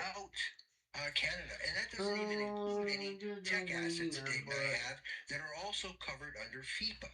And so FIPA is basically has taken Canada and allowed for the parasite to, and I'll use the word parasite, to attach itself like a lamprey eel to the host, which is what we are. We are the host, and now it's clamped itself into Canada, and it is right on the doorstep of United States. I remember a number of years ago being in land development. I was in a meeting. I was downstairs in a basement. There was 30 people sitting there. Half of them were dressed in Chinese military uniform. The other half were Chinese people in civilian attire with a few Anglos, and they were pitching me on billions of dollars that they had to invest, and they wanted to be investing in real estate in Canada so that they could be close to the American market, and they wanted to have business access to the American market. And it scared the shit out of me.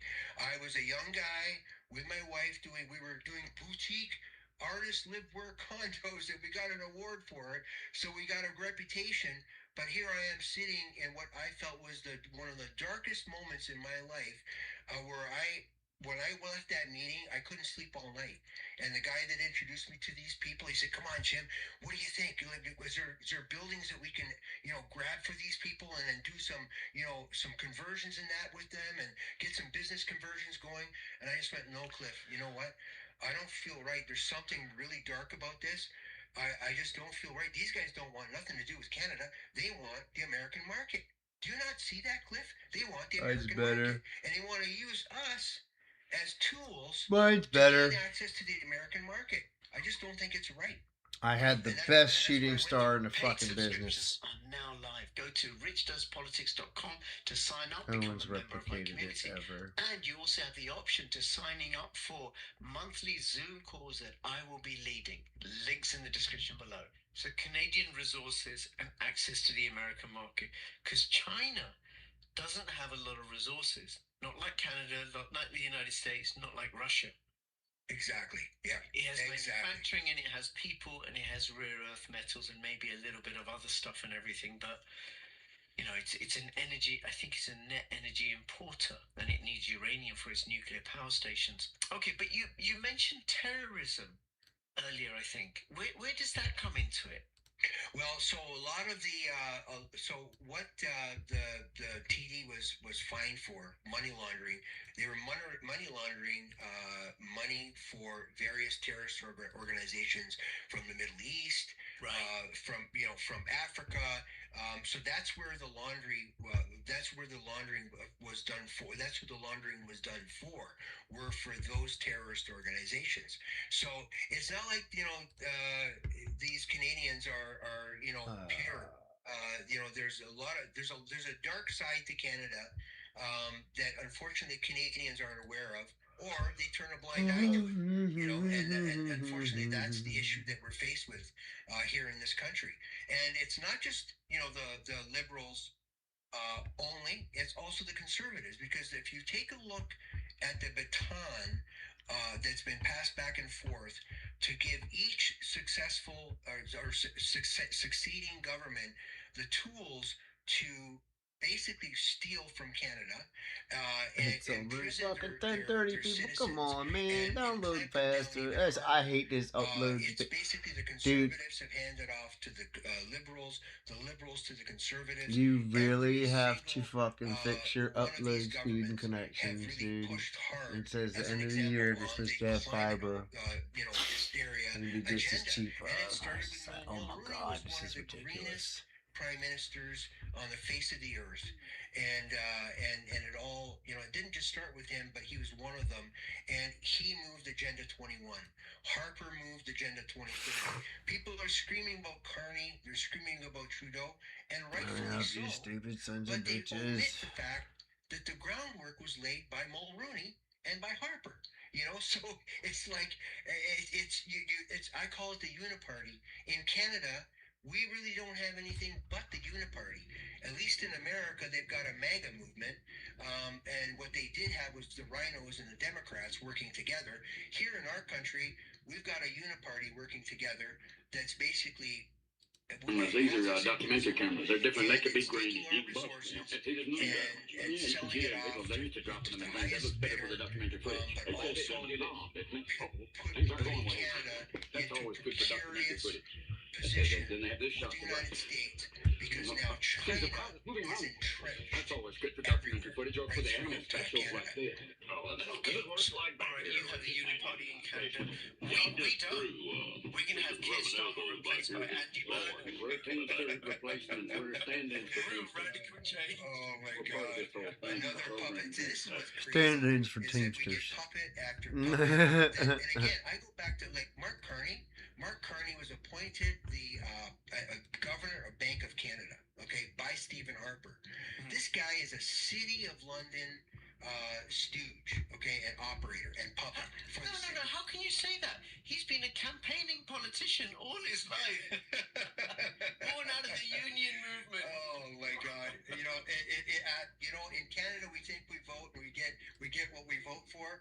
You know what? We get what the empire wants us to get. Okay, and the empire moves different players like chess pieces all over the place. Like when Alberta was looking to separate, what did they do? They pulled Pierre Poilievre out of Ottawa. They stuck him into Alberta to destroy the separatist movement.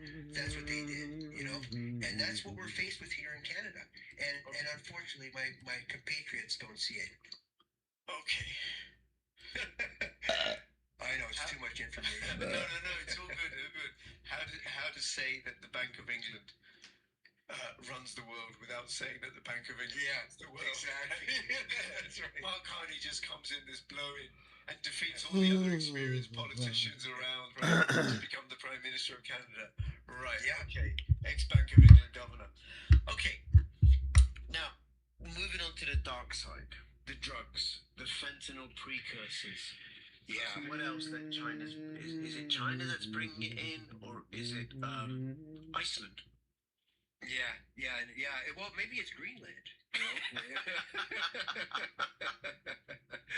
But yeah, it's crazy. I mean, there was a bust recently in Vancouver, in the port of Vancouver, and it was 4,300 liters of precursors, and not just for fentanyl. It was enough. It was 13 billion with a B doses of lethal doses of fentanyl. Okay, that's chemical warfare. If you ask me, that is pure chemical warfare. And then there was enough GHB precursors for GHB for 1 hour incapacitation of a 145-pound person. The date rape. So GHB is a date rape drug. 1 million doses. Like, think about that. You know, you're talking about the rape gangs in the UK. why do we have 1 million doses of date rape drug coming in to Canada? For what purpose? So when we talk about, even date rape, and then the rapes that are taking place in the UK, why is that stuff coming here? Like, what's happening? So again, it's chemical warfare, and it's a new type of warfare. It's not jets flying overhead. It's not bombs dropping on the ground.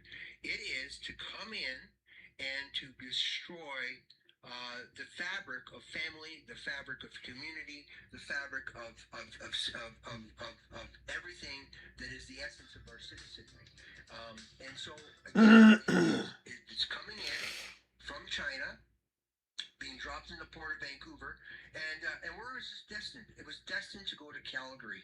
Calgary is one of the most leftist cities in Canada, and it has a community of trucking industry that is, and again, Operation Dead Hand at the FBI proved out that there was gangs that were moving drugs from Canada into the United States, from California across to Ontario, and then back up into Ontario, and these were and again, all Indian names, Sikh companies. The one guy was called the King in Ontario, who was busted in Operation Dead Hand, and they literally were moving $500 million worth of drugs that they were caught moving. Now imagine we have stretched resources. We don't have a very good border security. Our law enforcement is stretched to the max, and then of course there's some that look the other way. And there's $500 million worth of drugs that are seized. Okay, right. And there's it's crazy. And the stories of the guys passing drugs back and forth. Okay, no, understandably, I understand why the police are stretched, because they're probably enforcing important things like the correct use of pronouns. That's correct, absolutely. So they got no time to break the drug gangs. What are you talking about, Jim, right? Yeah, or bad tweets. Bad tweets are a high priority. Oh, you have that too? Yeah. Okay, so this is like the Opium Wars redux. Yes. But China's reversed the game and is doing it with this former British colony, or perhaps it's still a current British colony, right? So they're bringing in the fentanyl. When did this start? This has been going on for a while, but it's really, really amped up over the last 10 years, and more in the last few years, but in the last 10 years. So this movement of drugs at this volume, at this sheer volume, is unprecedented, and you can see it on the streets. Unfortunately, like Vancouver, Toronto, a lot of it you can see on the streets in Vancouver, California. And again, it's the poisoning of the people, and it's destroying it's like literally destroying cities. It's destroying family, and a lot, because it's highly addictive, fentanyl, and you can't function, and you need to get some more. So then you can't be a productive member of society. You just want to get your next fix, and then it kills people eventually. Fentanyl as well. Yeah, absolutely. Yeah, and there's a lot of people there. Again, we don't hear it because the news has been suppressed. There's a lot of people dying on the streets. There's a lot of violence on our streets, but you don't hear it. Like literally, there's been a gag order with respect to media. Like I hear it from friends of mine who have the police scanners, and the amount of crime even in this area, which is it's not heavily populated, but the amount of crime here. In Niagara is unbelievable. It's through the roof. The shootings, the murders, people's bodies being dumped in parks and that, and it didn't exist 10 years ago. This is all happening now. It's like an amped up, and since COVID, it's really gotten scary how much destruction was done, during COVID. And I also believe that whole thing was another City of London empire attempt to destroy as much of the fabric of the people in the community, so that when you break it down and you kill off all these people, and then you end up being the one to reshape society in your 15-minute cities or your 5-minute cities or whatever that may be. Yeah, something just occurred to me. That whole project is antithetical to the American system of political economy because it kills productivity. All those small businesses destroyed, people's dreams destroyed, people being demoralized, no hope for the future. Now, of course, it is my firm opinion that project by the globalists is crumbling and failing. And it will fail. They're going to do a lot of damage between now and when it completely collapses. But it is failing. Now, you mentioned earlier about the Sikhs. I don't know if you actually said the Sikhs, but they're very heavily involved in the trucking industry. Yeah, they're moving the drugs around the nation. So when did that start? When did the Sikhs start coming in? How much of the trucking industry do they run? What's their involvement with the Chinese and the moving drugs? So the heavy movement really for the Sikhs was right around when COVID hit. We had a massive wave of millions of people brought into this country. They would just pour in the border. Without naming certain people, I know border people that were told to basically just let everybody in. And that's exactly what happened. People came in droves. I know some Sikhs that actually got their family members. So they went from a house of maybe 8 Sikhs to a house of 25 Sikhs because the government was doing the bait, and both the left and the right. Like I remember, various leaders of parties, like Pierre Poilievre, including Justin Trudeau, talking about, welcoming all these people in, that we need immigration in order to grow our economy. We need immigration to fuel all this stuff. But what they were doing was actually firing Canadians, bringing in immigrants, paying them less money, and replacing Canadians. So the Great Canadian Replacement has been happening since 2019, and it's massive. My wife even got replaced by four foreign temporary workers in her job that she was doing for years. She was in the industry, and it was all replaced. Why? Because of the reduce cost, reduce the price, get cheap labor that won't complain about poor working conditions. Get those people in here. So I'm not faulting the Sikhs or the Indians that come here for what they're sold as a better life.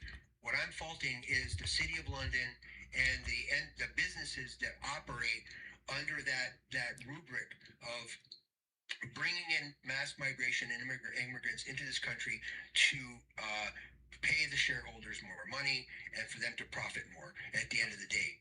And that's what had happened. Millions. We have been overrun. And the trucking industry in Ontario, the rules were relaxed, and it's known that guys would just buy their licenses and then get into a truck and start driving. They said that they drove back home. They drove truck. They did a little drive-by, and boom, they paid for their license, and they're now driving truck. And these trucking companies have been going back and forth through from California to Vancouver to into Ontario, and have been moving products, and not just drugs. They've been moving, legitimate products as well, replacing Canadian truckers because they're going in at a fucking much believe how more long reduced, this or is much taking. reduced rate of a fee that they're charging for their driving services.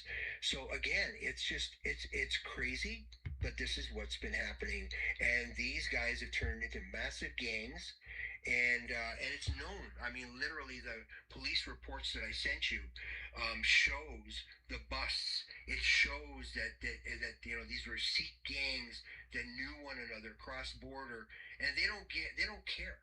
I mean, these guys operate like an international crime organization, and they move back and forth across the borders freely. They don't care.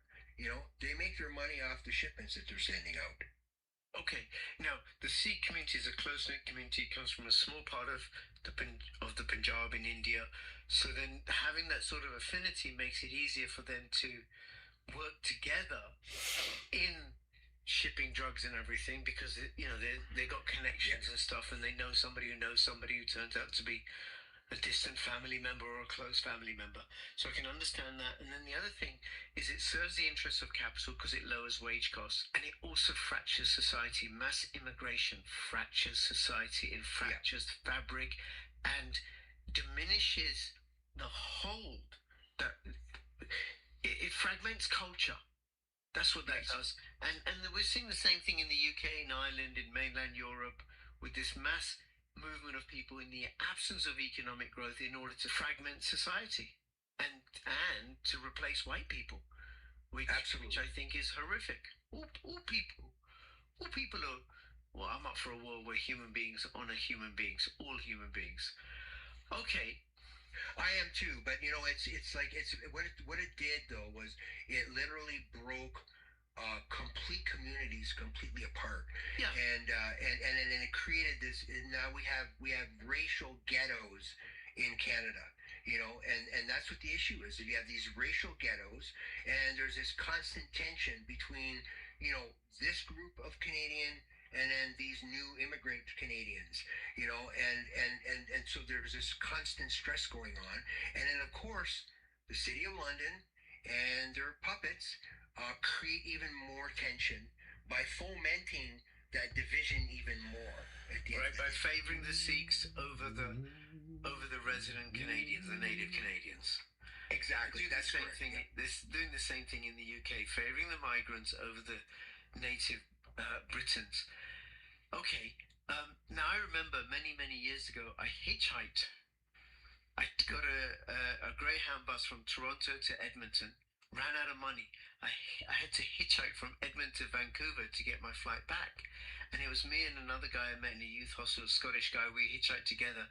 And I think on at least 2 occasions, we got lifts from single women traveling alone. Which is just absolutely remarkable. And I don't imagine that happens nowadays, right? No, it won't happen now. And the argument that it's racist if you don't welcome these new arrivals and that they're a contribution is undermined by what happens in third world cities by mass internal migration. So Karachi, the largest city in Pakistan, was designed for 3 million people, has a population of over 20 million people. Wow. And it's all internal migration. People from the Northwest Frontier Province, from the Makran Coast, from Balochistan, from the Punjab, from outer Sindh, all moving in to Karachi because it's such a magnet. But then what you have are the development of slums. You have high crime rates. You have unsettled people that have no roots to that place, all vying for resources. Yet they're all Pakistani. They're all Muslim, pretty much, tiny percentage of Hindus and Christians.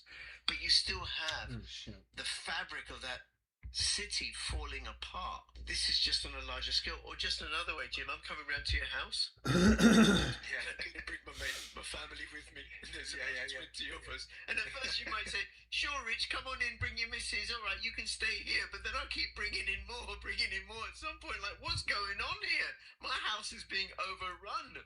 Yeah, exactly. And that's what happened here, I mean, and I saw it, I can't believe I'm not in motherfucking bed yet. This is so annoying. I know a bunch of Sikhs in the farming community. Wonderful people. Yeah, they are. There's no question about it. But I also saw them take advantage of the open doors, because all of a sudden I went to their house because again I interface with them, and I went to my buddy's place and I'm going, wow, man, you got like 13 people in the backyard. What happened? Oh, well, the government's saying that, they may be able to get, jobs and stuff. So we brought them over, but now we're finding out that that wasn't true, and they're not going to be able to get jobs. So now we're going to have to send them back, So, and I feel bad because, it's like I'm not, I myself have, my background is Hungarian, right?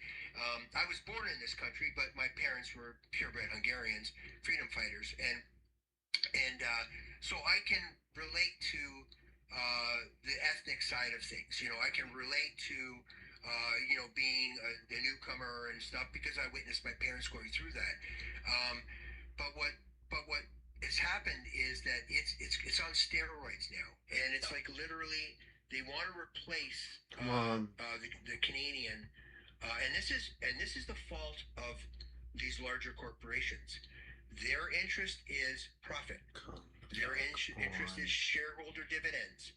They don't give a shit about our sovereignty.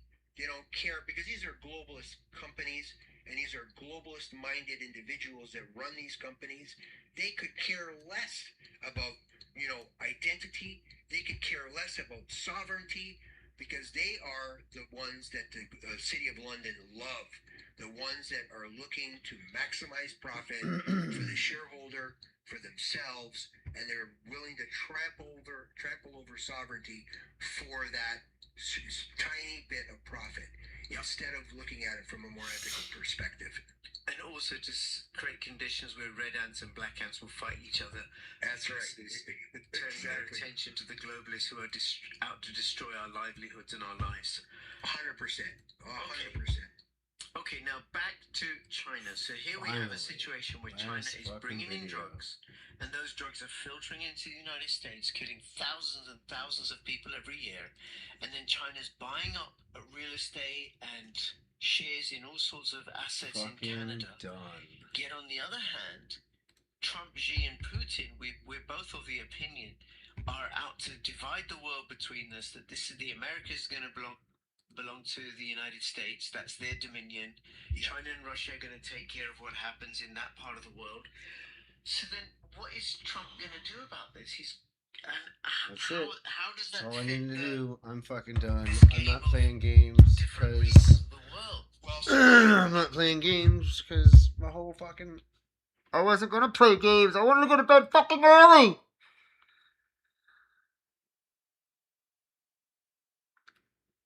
Someone's always gonna be a fucking asshole though, and keep me from going to fucking sleep.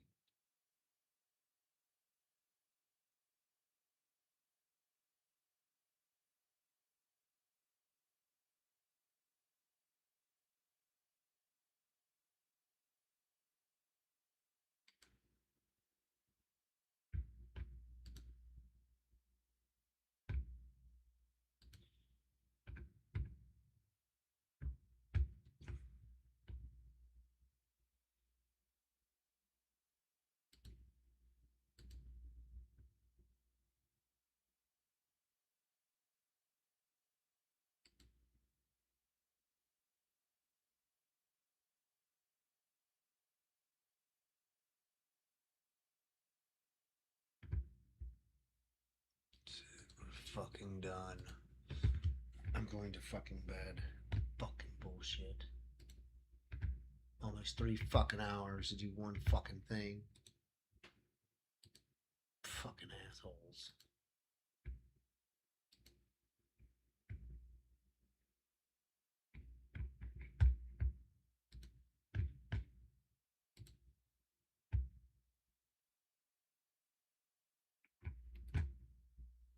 I didn't fucking click on anything. I hate this so fucking much.